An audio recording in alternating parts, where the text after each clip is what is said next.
Good morning, everyone. Uh, Good morning and very nice Monday morning. Everyone has joined.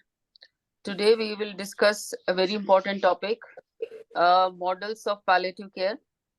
Uh, you know, uh, there is a lot of confusion regarding status and models of palliative care. So it is very important that all the MDs and the people those who are working in palliative care, they should have a fair idea that what are the various models of palliative care and what are their various responsibilities and what they should be means like in this particular model what they can do and what they should not be doing. So all these things will be discussed by Dr. Praveen and his team from Indo-American Cancer Center and Research Institute. Dr. Praveen is a consultant of palliative medicine, and I will request Dr. Praveen to introduce the speaker. Besides Dr. Praveen, area of interest are refractory pain management, end of life care, and bereavement support. So he's actively participating consultant and participating in various national and international conferences. So I request Dr. Praveen, please go ahead and introduce the speaker and tell us something about the topic. I request everyone, if you have any question and answer or comments, please write down in the chat box. We will take it at the end. Yes, ma'am. Thank you very much, ma'am. Thank you for giving this opportunity. Good morning, everyone. This is Dr. Praveen Kumar.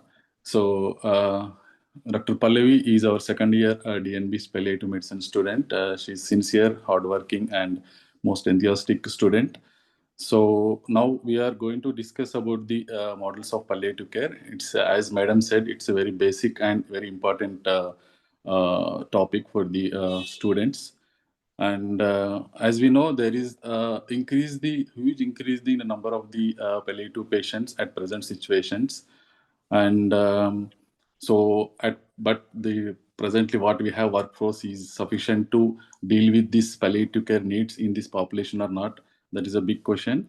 And these modes of palliative care present we have is reaching each and every individual of this patient in the society at all the levels like home care and community level and the hospital level.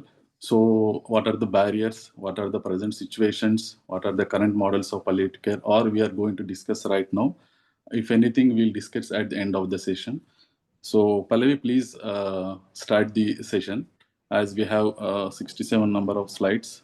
So, we'll start as early as possible, and we'll give some time to discuss at the end of the session. Thank you all. Thank you, sir, for introducing the class. Good morning, everyone. Today's class will be on a model of palliative care delivery. So we'll be going through the contents like what exactly is palliative care, who is the population that needs palliative care, what are the different models and setting, what is interdisciplinary team, what are the barriers faced by palliative care, how can we assess the quality of the services that we have delivered, and conclusion. So, a basic definition, what exactly is palliative care? According to WHO, it's an approach that improves the quality of life of patient and their family facing problems associated with life-threatening illness through the prevention and relief of suffering by the means of first early identification, another impeccable assessment, and the treatment of pain and other problem, physical, that may be physical, psychological, spiritual, and social problems.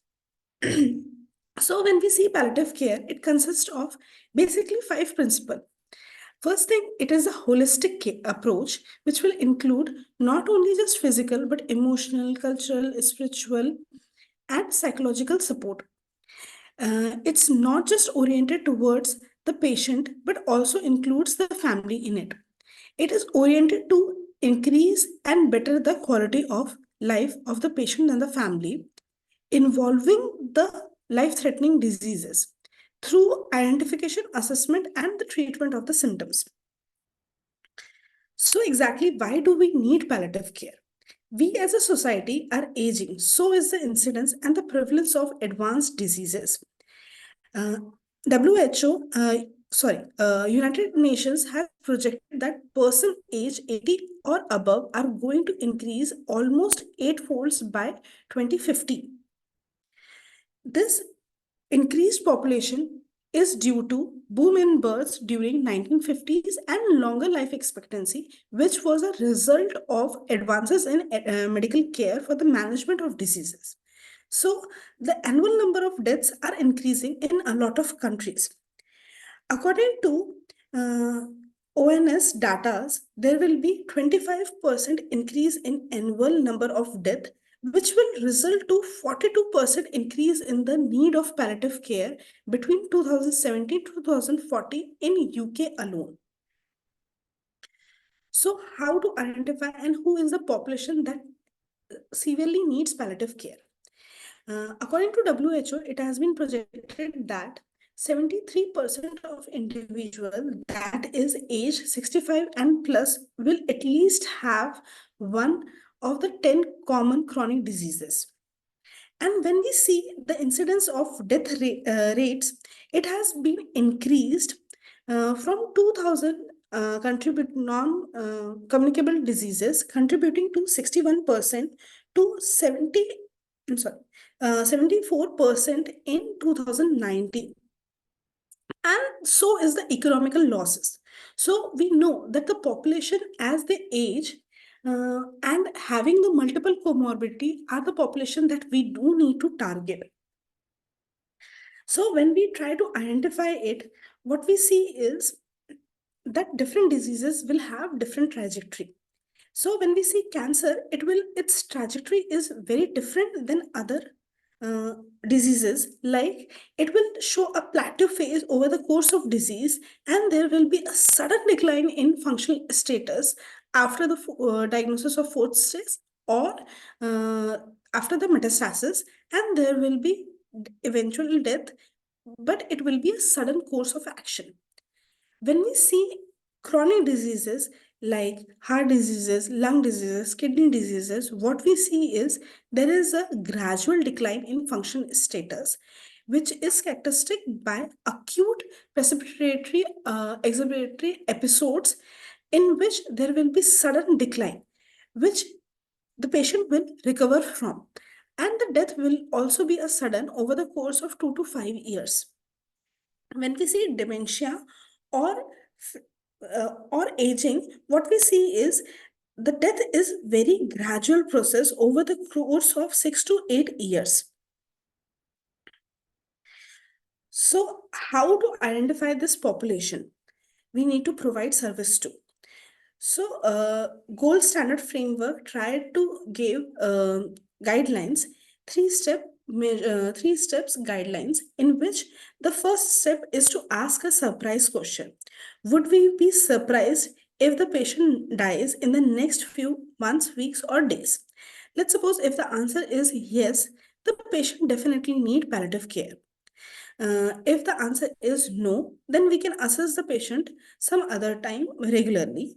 If the answer is we don't know, then the next step we can implement is to ask the next question: do they have any general indicators of decline?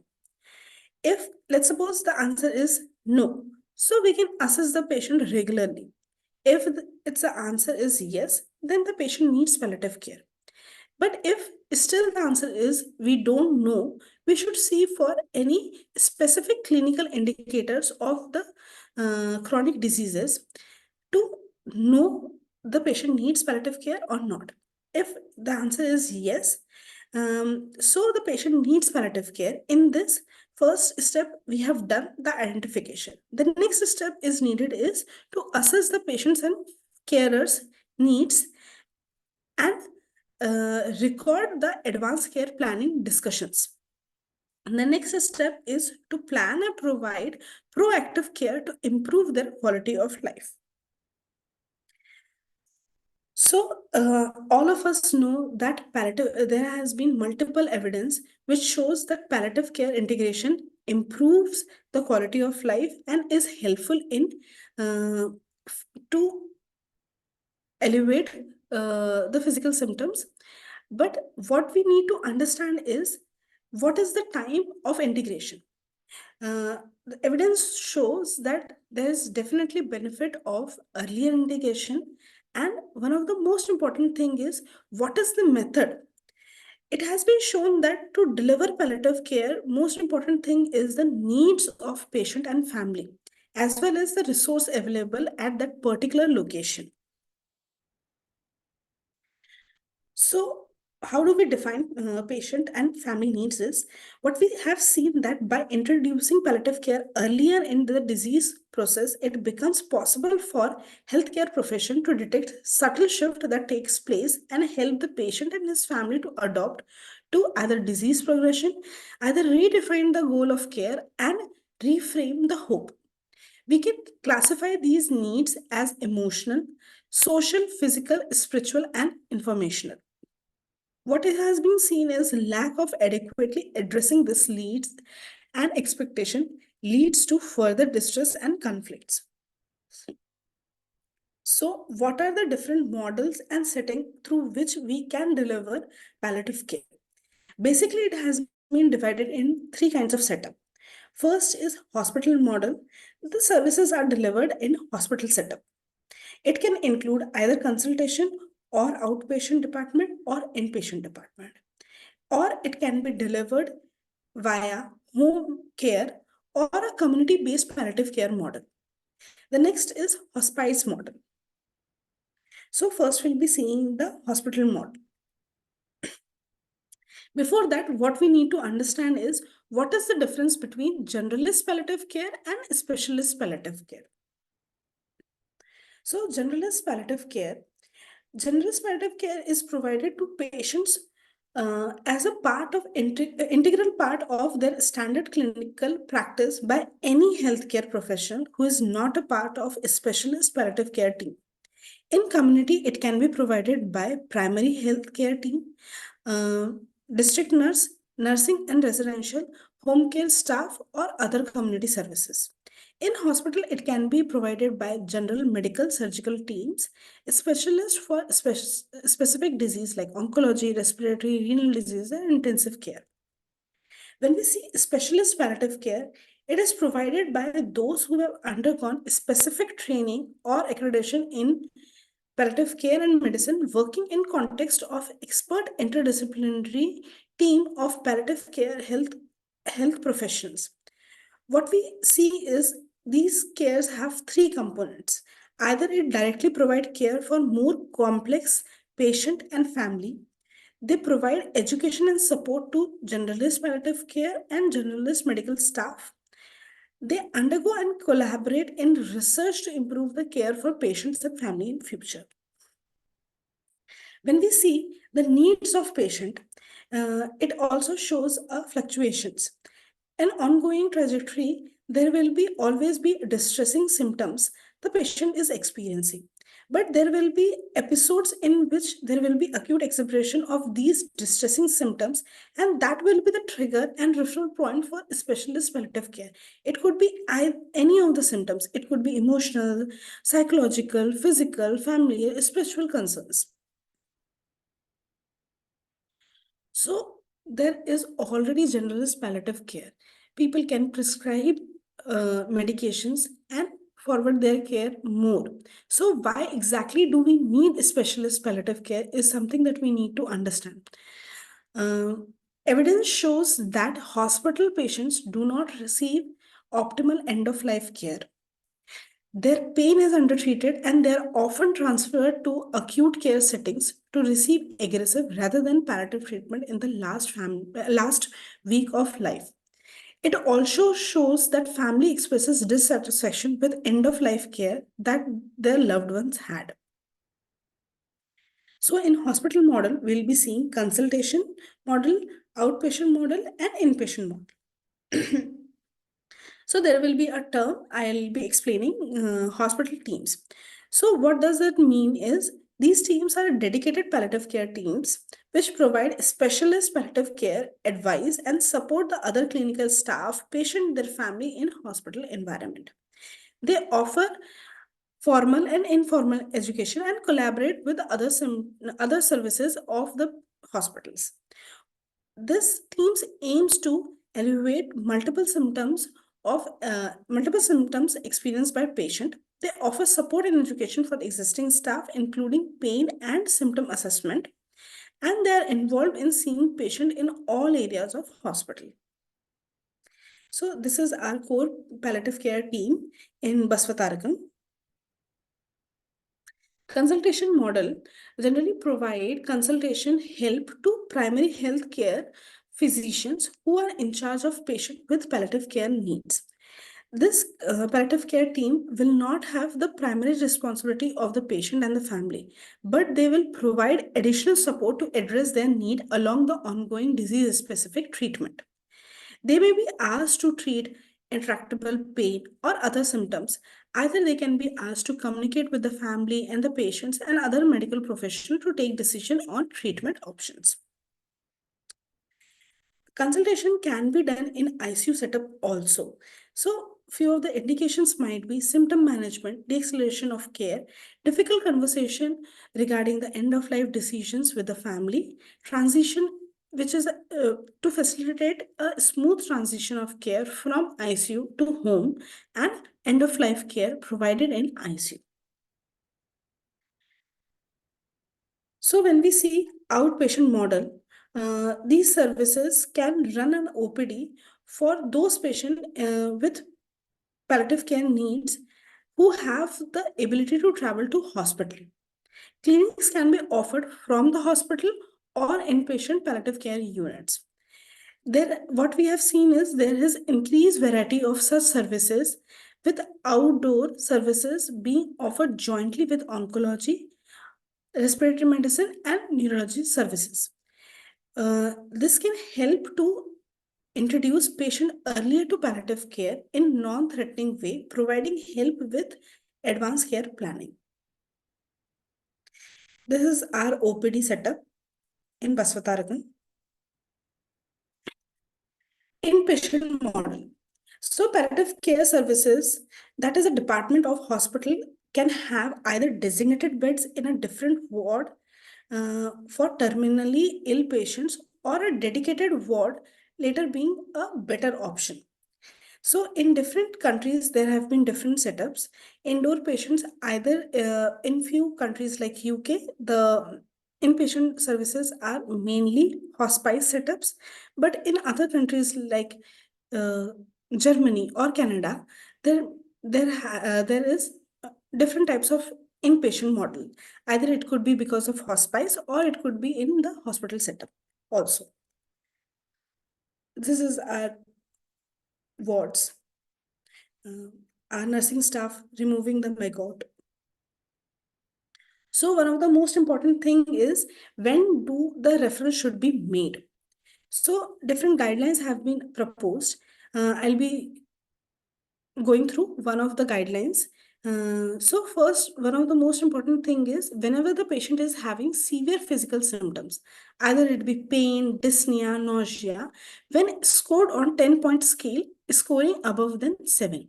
Whenever the patient is having emotional symptoms, whenever there is a request for hastened death, whenever there is a spiritual or existential crisis, whenever they need assistance with decision and care planning, on patient's request, if patient is experiencing delirium, if they are diagnosed with brain and leptomeningeal metastasis, whenever they have spinal cord compression, or within the 3 months of diagnosis of advanced incurable cancer for patient with a median survival of 1 year or less, and diagnosis of advanced cancer with progressive disease despite second line. So how does palliative care integration exactly helps? What has been seen in multiple evidence is the patient's pain is better controlled.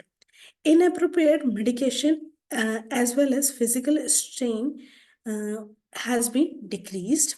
Hospital admission has been decreased, and family satisfaction with end of life care has been increased. There is hospice utilization whenever there is an increased palliative care referral. So next model of care is home care. According to multiple evidences, what we have seen that most patients prefer to die in home. According to surveys, more than 70% of them. But in reality, most of the patients die in hospital. So why do we exactly need home care? Home palliative care programs have experienced rapid growth, largely driven by the failure of complex and poorly coordinated healthcare system to adequately meet the needs of family with serious and complex chronic conditions. Individuals often find themselves in emergency department or hospitalized for a medical condition that can more be easily be managed at home. So, what are the services that can be provided in home care?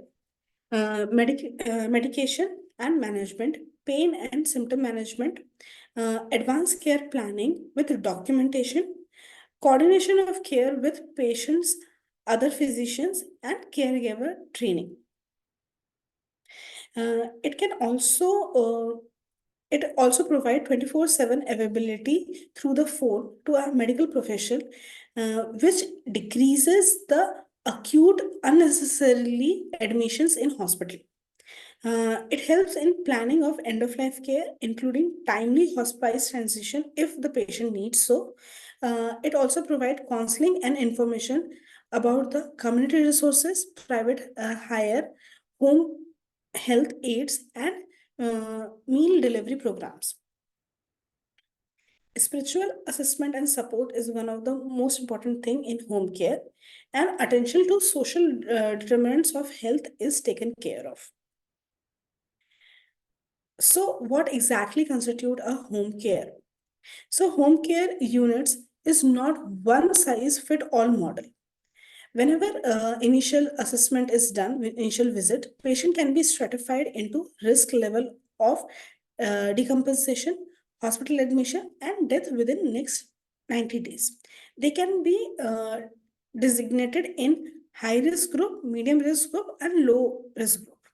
And distribution approximately consisting of 20% of high patients, 50% of medium patients, and 30% of low risk patient. So, a high risk patient will be seen in home care for every 2 weeks. A medium risk patient visitation can be done in every 4 weeks, and in low risk patient, visitation can be done in every 6 weeks.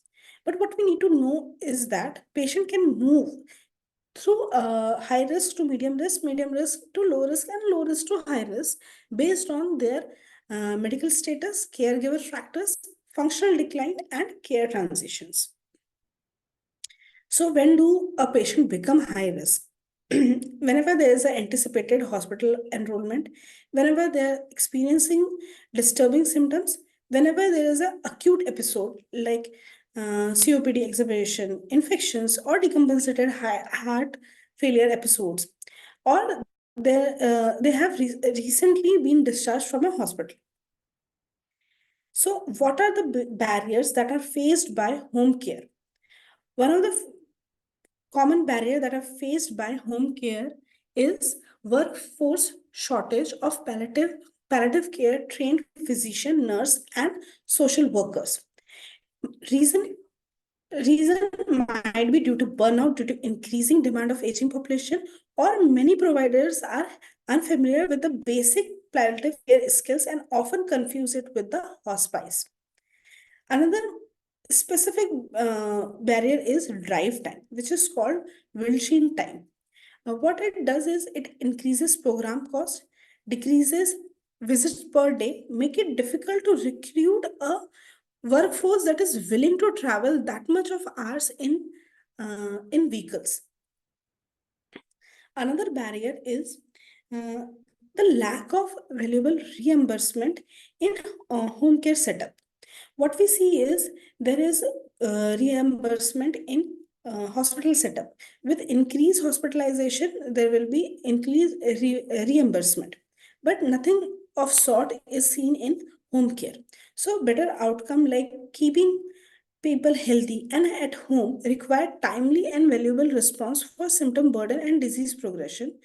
specifically during off hours, which should be rewarded. So next model that is a very known model in India is community-based model, a very successful model that was present in Kerala, that is neighborhood network in palliative care. So what Kerala did was it has pioneered community-based palliative care through a social innovative approach called neighborhood palliative care. It is an attempt to develop free of charge, sustainable community led service capable of offering comprehensive long term care and palliative care. So, what are the key points which differentiate it from normal home care? Is the services. These services are community led services helping to holistic care in home care model. Outpatients and rehabilitation services are also provided. The services are free of cost and coverage of care is to the large population. The model is economical self-sufficient. How do they do it? The resources of day-to-day functioning of palliative care are mainly mobilized from community, and there is micro and macro donation from the society and innovation of resource mobilization, which is one of the important things. Another uncommon and unique feature of this model is voluntary efforts. So, entire palliative care activities are based on voluntary efforts, which play an important role in identification of the patients, their requirements, resource mobilization and fundraising activity, and overall management of palliative care. General public widely accept the services of palliative care, and there is a social consensus of its contribution. So, last model of care is hospice. Hospice is a model designated to provide care at the end of life. The goal is to palliate the suffering and the end of life by addressing the emotional, psychological, social, physical, and spiritual need of family and their patients and their family. It can also have symptom control and rehabilitation, and sometimes patients are admitted for respite care also. So, what differentiate it with hospital is its physical setting. It is characteristic by warm, calm, welcoming, cheerful, contrast to acute hospital wards. It is generally highlighted with gardens, welcoming atmosphere, and a sense of peace and cheerfulness. So, what are the services that are provided, and what are the healthcare professions that are present in hospice? So, mainly it is staffed by at least one full-time physician trained in palliative care, nurses, psychologists, psychotherapists, occupational therapists, social workers, and spiritual guides. This is a hospice setup in Hyderabad called as Spurge Hospice. So, what is the effectiveness of hospice setup? Is overall what has been demonstrated in evidence that inpatient will improve inpatient care, either it be in hospital or in hospice, significantly improves patient outcome in domains of their symptom management and further reduced admission in futures. But what we have seen specifically with hospice is that satisfaction of patients and family in inpatient hospice is much higher than conventional hospitals. So, what are the limitation of hospice setup? So, the standard of hospice care might be different, and some of the hospice might be offering a low technology care, which will have limited medical input and facility.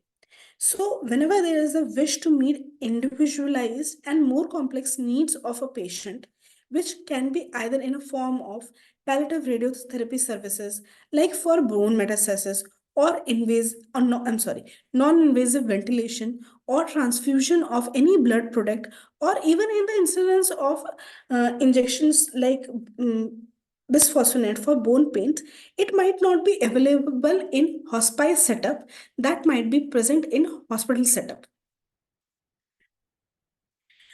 So what we need to understand is the model of care is a dynamic model. So a patient is the center. At home, it's the center of the care. And we need to rotate him according to his needs. Whenever there is a need for hospital admission, if he is in need of any acute symptom relief, hospital referral can be done. Whenever there is a need for consultation basis for a specific palliative care specialist, consultation can be given. Whenever there is a need for hospice, the patient can be admitted to hospice. And at the core, there is a home care, which these facilities provided to home for the patient. So whenever we see that whenever the patient has less distress but more support, we should prefer to keep the patient at home. Whenever the distress has increased a lot, patient can be shifted to acute care hospitals to decrease his distress. And whenever there is a less distress, less support, patient can easily be admitted in hospice to increase generalized well-being. So the patients have multimodal needs for which we need an interdisciplinary team in order to meet all the multidimensional needs of the patients and their family. What exactly constitute an interdisciplinary care is it has multiple specialists, either it be palliative care physicians or psychologist or dietitian or social worker or nurse pharmacist. uh, it will all constitute as interdisciplinary team, and the aim is to deliver best care of palliative care, including multiple disciplinary in each setting to provide the care that meets the needs of patient and family. In its core, always there is a physician and nursing staff, but other members are included. So why should we need to choose interdisciplinary care is the key feature is communication and collaboration. Each team member must understand their role and be able to carry out the necessary baseline assessment, communicate their thought and idea, and work with other team members to provide exceptional multidimensional intervention. So, what are the disadvantage of multidisciplinary care is in some setting, all the discipline of multidisciplinary care might not be available. It might be difficult, if not impossible, to conduct at home and nursing homes or hospice. So, what can we do for that? There is a possibility of video consultation, telephonic consultation, so that a patient can stay at home and he can have consultation of different physicians. There have been evidence in psychiatry to see the effectiveness of these consultation. What we now need to do is do the studies in palliative care setups for teleconsultation to assess their cost effectiveness and patient and family satisfaction. So the next topic is how to measure the quality of care that is being provided. So this measurement can be done in structure, quality assessment, process, and outcome based. So whenever we see a structure, palliative care should consist of interdisciplinary care, including physician, nursing staff, social workers. They should meet regularly or usually week for these meetings to review cases and quality uh, initiatives. They should provide 24/7 coverage, at least by a telephone or telemedication for urgent issues. Process measures, they should include assessment of physical symptoms. It should be checked, was the discussion of emotional, psychological, and spiritual needs assessment was done? Was there documentation of healthcare proxy was made or not? Was there completion of medical orders of life-sustaining treatment form completed or not? and social derivatives of health is assessed or not. How can we measure outcome is through three ways. Either we can see the days at home, or we can see total per capita cost of care, or we can assess the patient's experience to assess the palliative care outcomes. what we see is what we see is there is a lot of barrier in palliative care. Each year, according to WHO, there is 56.8 million people who are in need of palliative care, and of which 25.7 million are in the end of life. But currently, only 14% of them are receiving palliative care. And when we come into all over, I'm sorry, this percentage is all over world. And when we come into Indian setup, only 2% or less than 2% population is only getting the palliative care. So the reason of these barriers are a lot of time there is a inadequate resources. Medical setup in overall has inadequate resources. But when we come into palliative care, the resources decrease much more than normal healthcare services. There is existence of, there is unawareness of existing resources also. People don't exactly know what is the palliative care, and even ignorance in medical community is seen. What next we can see is there is a non-comprehension of palliative care, which leads to late or no referral. Even in medical community, uh, palliative care is equated with hospice care or end of life care, which leads to very late referral or no referral, thinking that referring to palliative care will be meaning to failure of treatment and failure of care. And because of these, there is a lot of public unawareness of palliative care, that what exactly is palliative care. To adjust the population that is coming to palliative care and family to adjust takes a lot of time because they don't exactly know what palliative care is. There is a lot of lack of outreach. Palliative care is only in big metropolitan city, and the population that is present in small villages are not being covered, which are the population that actually needs the palliative care mostly. And there is a lack of more comprehensive model which can facilitate the existing current resources. So, at core, palliative care, whether we practice at hospital, community, or hospice, is patient and family centric approach and makes use of different skills of palliative care team. It's a holistic approach that is tailored and catered to specific needs of either the patient or the family. As the coming year will come, the palliative care needs will be increasing and better utilization of current model is needed.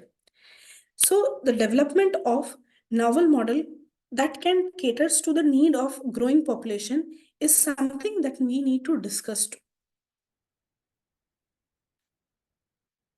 Uh, thank you everyone. Yeah, thank you, Pallavi. Thank you for your nice presentations.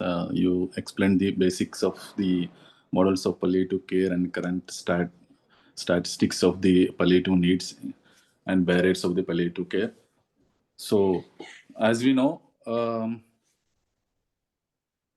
so as we know, there is lots of advancement in the treatment modalities nowadays, especially for the cancer patients. But unfortunately, there is because of these newer modalities, there is increased the survival rate of these patients. But at the same time, there is increased the suffering and symptom burdens of all these patients, and as well as there is increase the prevalence of the cancers now day by day, and the prevalence of the communicable and non-communicable diseases and other chronic disorders. So there is a huge number in increasing the patients who needs palliative care. But recent data and research said that only in the worldwide only 14% of the populations are benefited, and in India only 1 to 2% of the populations. So maybe this is the high time to think about the so how will reach our target, how will give the sufficient, or how will balance these situations. And this newer generation, younger minds, you should think about the or discover the new modes of palliative care that will give benefit to each and every individuals in the society.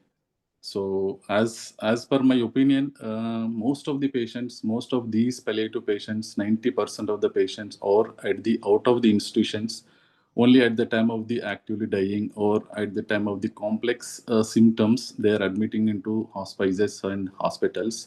But most of the time they are at the community level, at the home based level, or at the neighbors, friends and families. So if we focus on the community based model, definitely we will, like Kerala model, definitely we will achieve the goals of care in this population, because 90% of the time most of these patients are at the community level.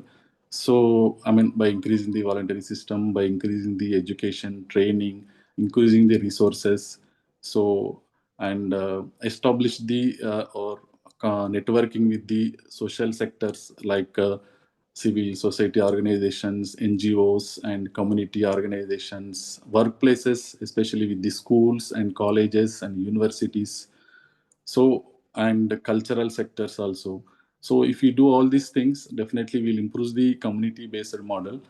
And this is a time to think, this younger generation or students to think about the novel models of palliative care to reach the goals of the care in this population and increase the percentage of the population that are benefited by the palliative care.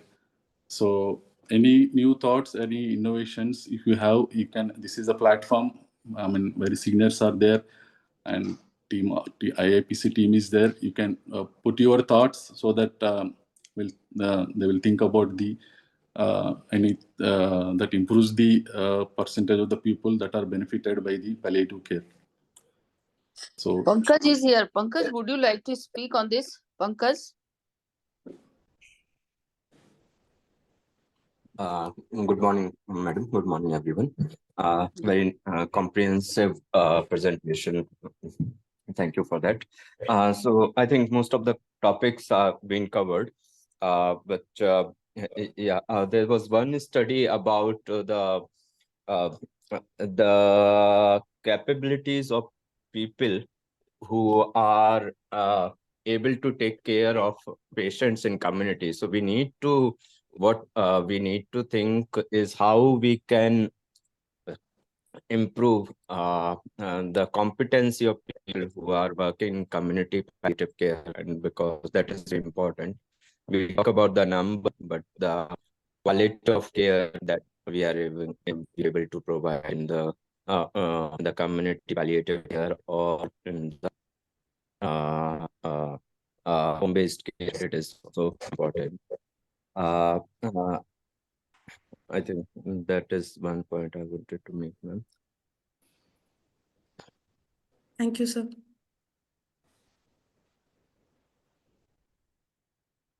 Anyone else wants to comment on this topic? I can see Shobha is here. Shobha, you want to say something? Good morning, Sushma and everyone. I think all the points were covered. Like ICU referrals and things like that, I think that can be set as hospital consultation.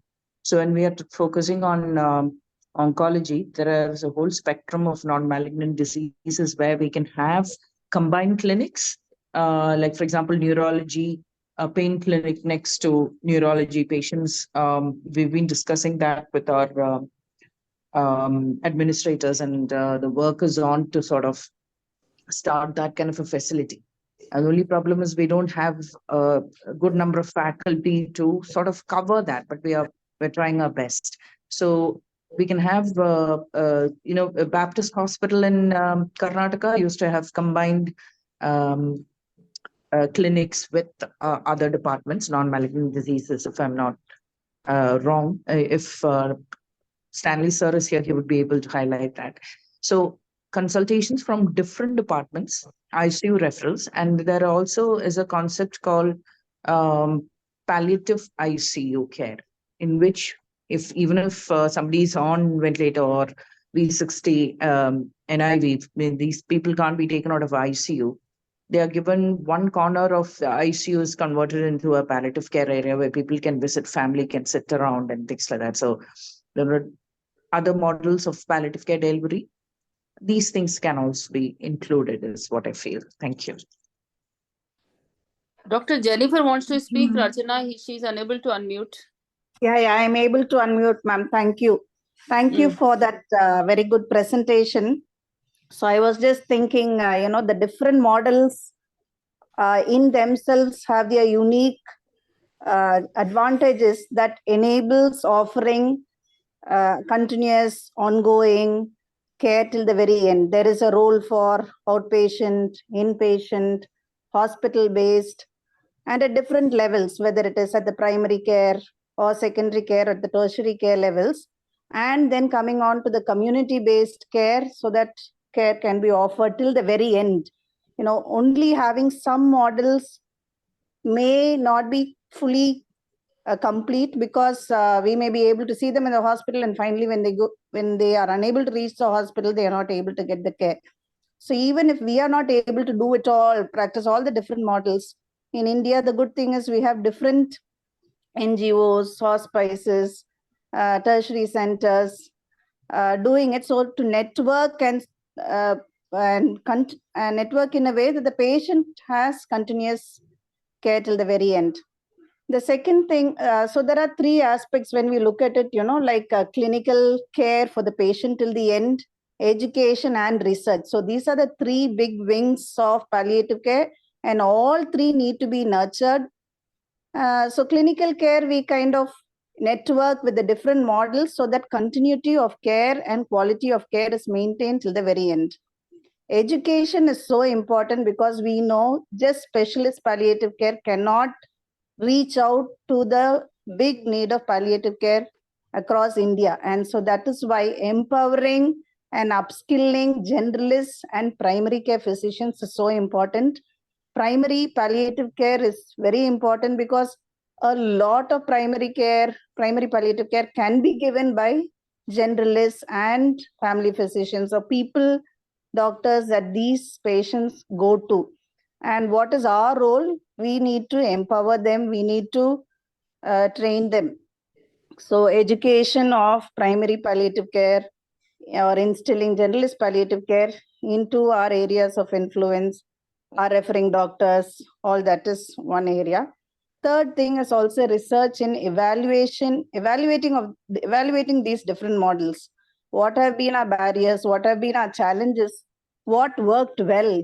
Sometimes it is important to bring this out in the research platform and show, so that people know, okay, what works in a particular setting. When I develop a model, what are the challenges and what are the outcomes I can expect. So I think we as specialist palliative care people have a role in all these three verticals, the clinical services to ensure continuity, quality of care till the very end. And so that is why all these models become so important. And all these models, a particular patient will need at different points of their illness trajectory.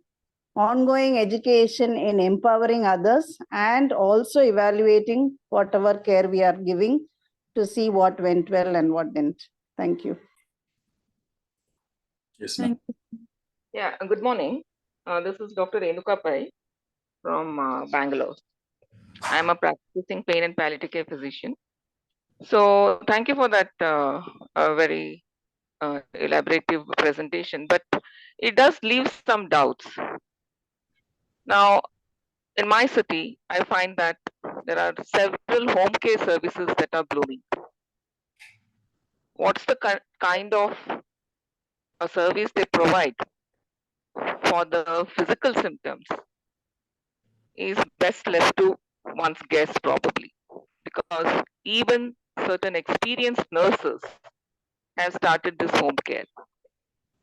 Now, the IAPC as a node with authority.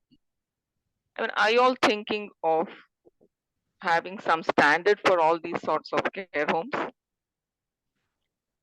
That's my question to the team. So, Dr. Renuka, we are working on this. We have already developed standards, and then Anju and team, they are working. Anju, Dr. Jennifer, Vidya, they're working on the revising the standards, and we will come out very soon. Will come out very soon. Okay. Okay. Thank you. So thank you, Naveen. Thank you very much for the wonderful presentation by your resident, and it was indeed a very good presentation. Now, overall, but as Dr. Jennifer said, that it is important. This is definitely important that we need to have a various kinds of various models of palliative care, but keeping standard is also very very important, and this is basically our responsibility to keep the standard, which is what Dr. Renuka, Dr. Jennifer has said. And every palliative care physician, those who are working in various models, I think they should be looking at that what exactly is their responsibility and how they can cope up with the standard. We will come out with the standard very soon, but it is also important that they themselves should self reflect that means like what exactly they are doing and what they should be doing.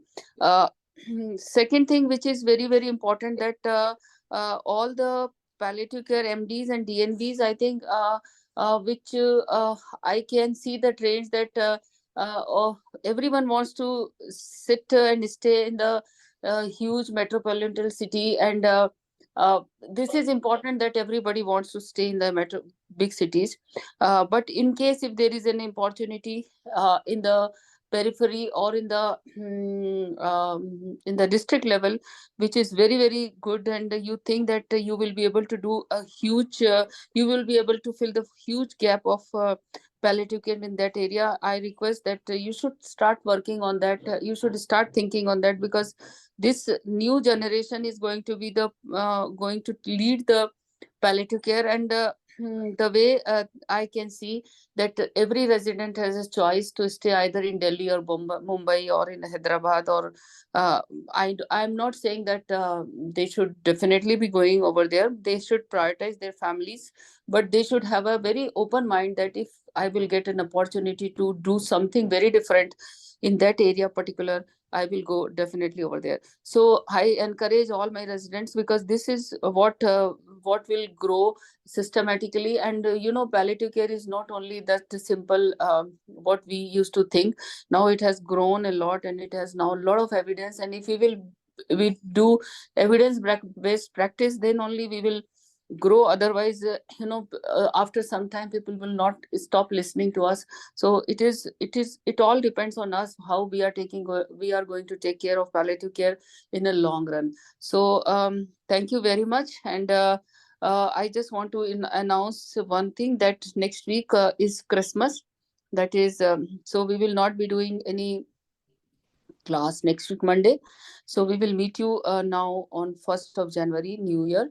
Uh, um, if there is no other comments, then there is Dr. John is asking, what are the services provided in acute care unit which don't provide in PCU? How will you follow up the patient after discharging from PCU, especially who are not able to go to the hospital? Would you like to answer, Naveen, or? Yeah, basically, in the ICUs or acute care units, generally the patients are, if you take the cancer patients, because of the chemotherapy or radiotherapy, because of the alteration in the medical disorders, they will admit in the ICUs. But with the patient, if they have severe pain, or if they needs serious illness conversation with the family members, or if the hemodynamics are completely deteriorating, and we need to explain the patient condition to the families and prepare the families mentally for the ongoing deterioration of the patient life and end of life care discussions. And if the caregiver burden is more, for the counseling of the patient caregivers. So all these are complex symptoms. All these are, if they required, they will refer to us as a consultation model. Will go and address all these issues. And whenever the patient is, declared the supportive care or they establish the futility of the treatment, then we will transfer to the palliative care. Or whenever the symptom burden, whenever the patient medical condition is treated, then we'll shift it to the general palliative care ward. Or if the patient is not able to, not able to economically poor patients, if the patient is best supportive care, we'll manage the acute symptoms at the palliative ward and attach it to the local palliative centers or attach it to the nearby hospice centers. This is the model we are doing with the acute care services of the patients in our hospital. Thank you, Dr. Naveen. Thank you very much. So, thank you, everyone.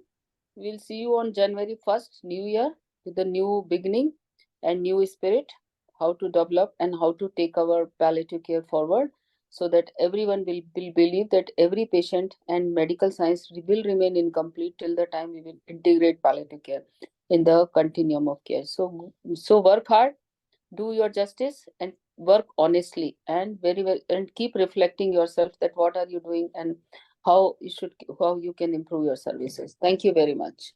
Thank you, ma'am. Thank you very much.